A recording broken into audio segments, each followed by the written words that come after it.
മോദി സർക്കാർ ഫാഷിസ്റ്റ് സർക്കാർ അല്ലെന്നാവർത്തിച്ച് സിപിഎം രാഷ്ട്രീയ പ്രമേയം. മോദി സർക്കാരിനുള്ളത് നവഫാഷിസ്റ്റ് പ്രവണതകൾ മാത്രമാണെന്നാണ് കരട് രാഷ്ട്രീയ പ്രമേയത്തോടനുബന്ധിച്ച് രേഖയിൽ വ്യക്തമാക്കുന്നത്. സിപിഐയുടെ നിലപാടിന് വിരുദ്ധമാണ് സിപിഎമ്മിന്റെ പുതിയ രേഖ.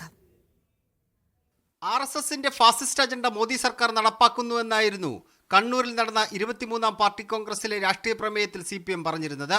അതിൽ നിന്ന് വ്യത്യസ്തമാണ് സിപിഎമ്മിന്റെ പുതിയ നിലപാട്.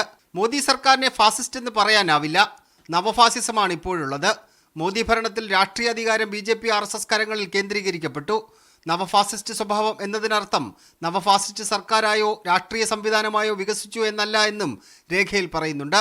ഏപ്രിൽ മധുരയിൽ നടക്കുന്ന പാർട്ടി കോൺഗ്രസിൽ അവതരിപ്പിക്കാനുള്ള കരട് രാഷ്ട്രീയ പ്രമേയം സിപിഎം നേരത്തെ പ്രസിദ്ധീകരിച്ചിരുന്നു. ഇതിൽ വ്യക്തത വരുത്തിയാണ് സിപിഎം കേന്ദ്ര കമ്മിറ്റി പുതിയ രേഖ സംസ്ഥാന ഘടകങ്ങൾക്ക് അയച്ചത്.